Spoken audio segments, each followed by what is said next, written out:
Ladies and gentlemen, boys and girls, dudes and dudettes, the sexy and the not so sexy big children and little. Welcome. We're talking about practice. We're talking about practice. I wanted to live and just kind of share. I used to do a blog called Just My Thoughts. And in hindsight, I liked the podcast. I liked the blog, but I really didn't.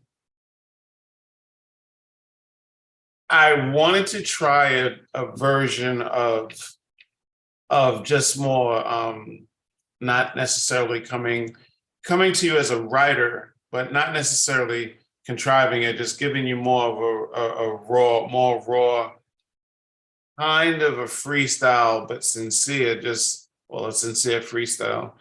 Not that to suggest that freestyles are not sincere, but just really sharing just my thoughts, just going to the day. This is not something that I'm going to do over an extended amount of time, or I'll be more often, perhaps. But I want to document my journey in this part and at where I'm at right now, going into Atlanta, having such an ambitious project, doing so many cool creative things in Atlanta for one weekend at the end of September. I just wanted to document more for me, this is selfish shit. Real, this is selfish bars right here. I really just wanted to document what my thought process was, what I was going through, because what I'm trying to display is I want to document focus. I want to document focus. I want to dial in and push myself to be laser focused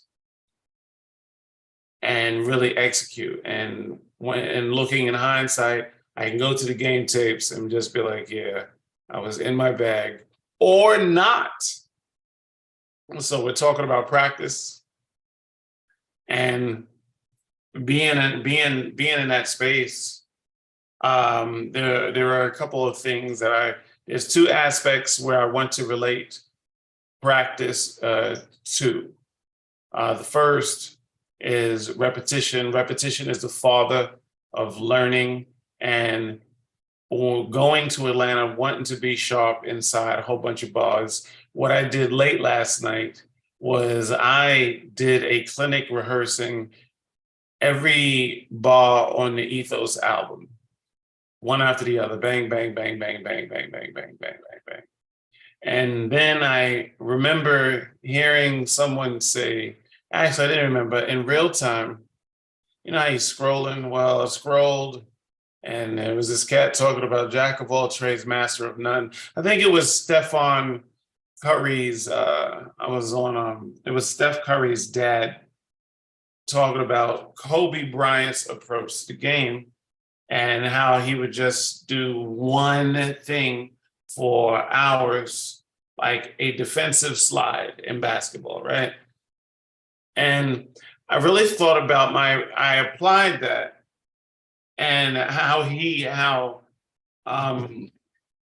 Steph Curry's dad was talking about how good he became in his defense. You know what I mean? The accolades are right there. At first, Kobe did not necessarily want to do it. And I thought about how I rehearsed those bars that I rehearsed off of the Ethos album myself. I knew every bar, but I wasn't lasered in on one. So I know to take human bites when I practice and just get one track and just flip that one joint so many times backwards and forwards that you by the time you get in on stage in front of whomever you're in front of doing this, whether it's 9 people or 1,009, you know what I mean? You got to put on. So tonight's mission is to break it's human bites for me when the camera goes off and dinner gets in the belly. I might have to squeeze out some push-ups too. Yeah, push-ups, then dinner, uh, and go in. But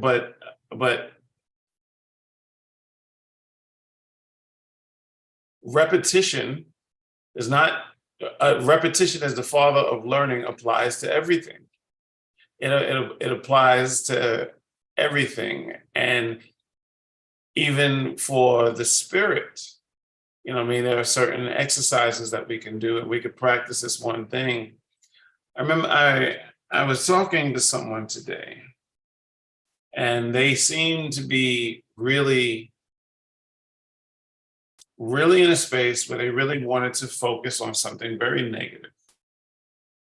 And I told this person, I was just like, you know, you got a lot going for you in life. I see you winning. I think gratitude would help you have a better perspective on maybe something that you might be, you know, when you focus on the negative,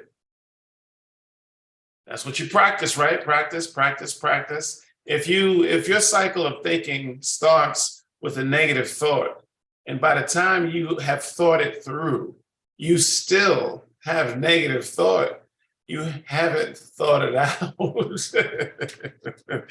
You see, the cycle is all secular, right? Practice, practice, practice. Now, to this person's credit, they were amazingly receptive to that, and I'm glad because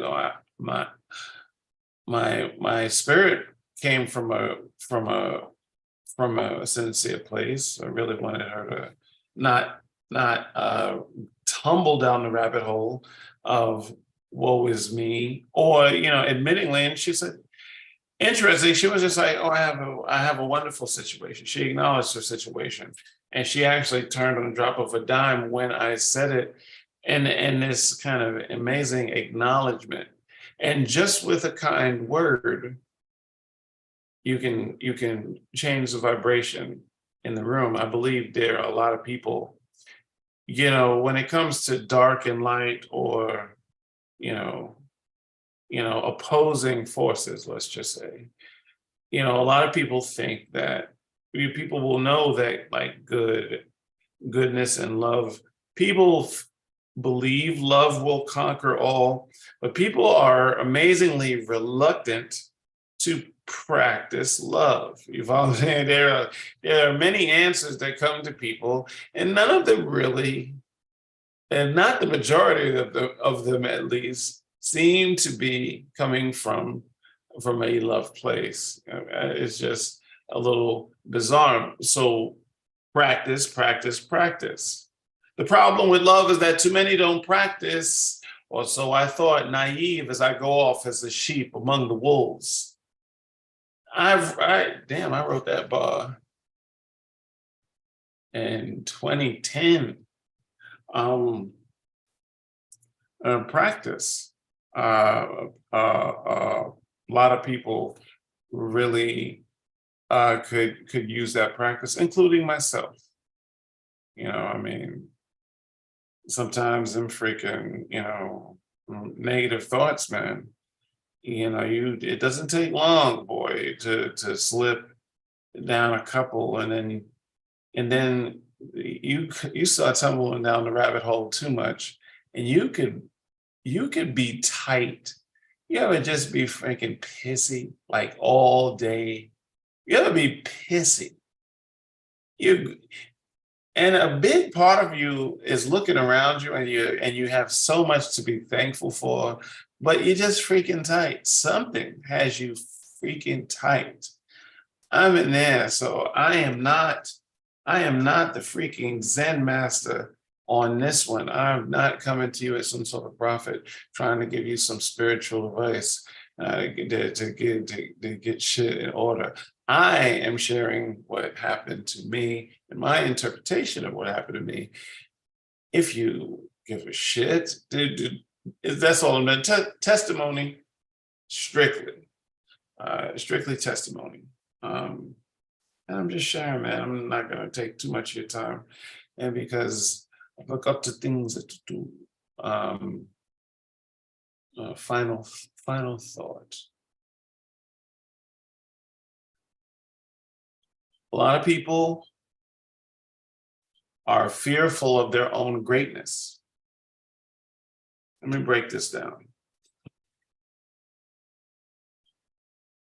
I said this on last night's live, and I apologize for my lack of energy. You know what I mean? But a lot of people are, I'm perky right now. A lot of people are fearful of their own greatness. What do you do when nothing is standing in the way? You know you're great. You've been great. Probably was great since you was freaking small, right? Yeah. But what do you do when there's nothing in the way? As a youngin', obstacles, you can blame naivete. I was young, I didn't know any better, and all that. But what happens when there's nothing in the way? You got resources, you got connections, you know people, all you have to do is execute. What do you do when there's nothing in the way? Some people are comfortable with pain because pain is familiar. That is not my bar, but it's true. And when they look at greatness on the horizon, they become fearful. They made it that far, but somehow they're just like, you know what? With nothing in the way, what if I find out that I was on gas? What if I find out that I'm not that person? That's a silly thought, really. Really, it's a silly thought because you made it to get the horizon in your sights. You are right there. You can see it. There's nothing in your way. What do you think? You're just going to randomly have I don't know what going the way up the hill. But worst case scenario, you was going for it. That is the story they will tell of you, that you were going for it. Practice